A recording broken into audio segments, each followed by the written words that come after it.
Yeah, sure. HTS is extremely important for Hughes Network Systems, and it's important for us really in two ways.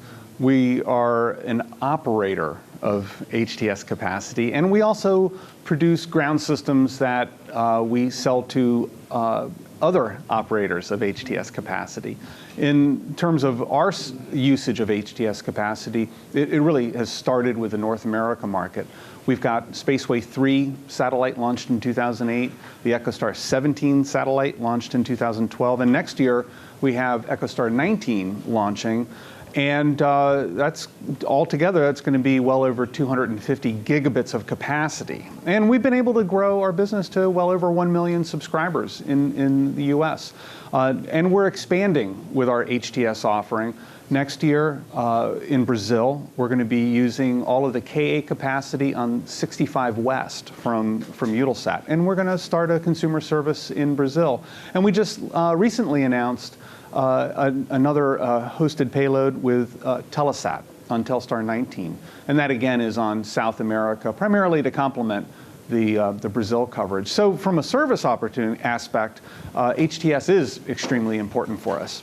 And on the other side, we also sell ground systems. You know, we develop the technology for our own purposes, and it's pretty good technology, and so we go around the world and we sell it to other operators. And in fact, just this week, we announced that we're providing Yahsat, the Ka-band infrastructure for the Y3 satellite for services into the Africa region.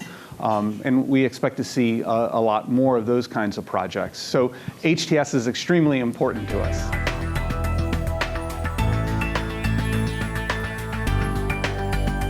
Well, HTS has already unlocked new markets for our company, you know, starting with the North America market. If it weren't for HTS and the economics that HTS enables, which means effectively a lower cost per bit, not to mention just more capacity, we wouldn't have over 1 million subscribers in the US. It's HTS which allows us to have service plans that, you know, go down to, you know, $40 a month and allow us to deliver 20 gigabytes or more per subscriber. We just couldn't do that with conventional satellite.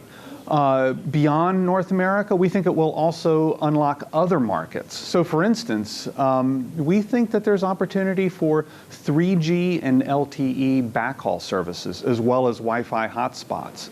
HTS, same characteristics, a lower cost per bit plus plenty of capacity, I think will enable the entire industry to access markets, not just consumer internet, but also things like 3G, LTE, and of course lots of people are looking at mobility and other services as well.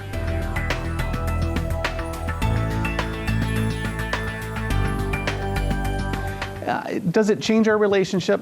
HTS, I think it does change somewhat the relationship, because what we see is the emergence of some of the satellite operators with fairly large amounts of HTS capacity, and you know, that's kind of different than what it used to be with conventional satellites. Conventional satellites, a 36 megahertz transponder would be 100 megabits, but then you've got a satellite operator with a Ka payload and it's 20, 30, you know, gigabits or maybe more.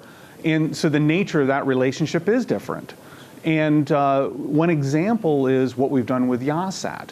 With Yahsat, with the Y1B service, you know, they had a fair amount of capacity, and we provided ground system, but you know, they looked at what we did in the US and they saw that there was value in us coming to them and actually doing more than just provide the ground system, but also provide turnkey outsourced network management. And then in addition, we're able to provide for them outsourced OSS BSS services, leveraging all of the development work that we've done in the US. So I think that's just one example of how maybe the relationship with our customers can expand with the HTS market.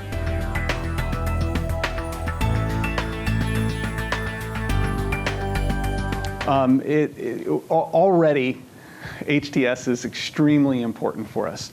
3 years from now, you know, we will see even more HTS capacity coming online.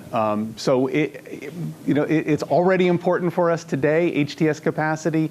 It will just continue to increase in importance. It's the backbone of a significant amount of our revenue and business.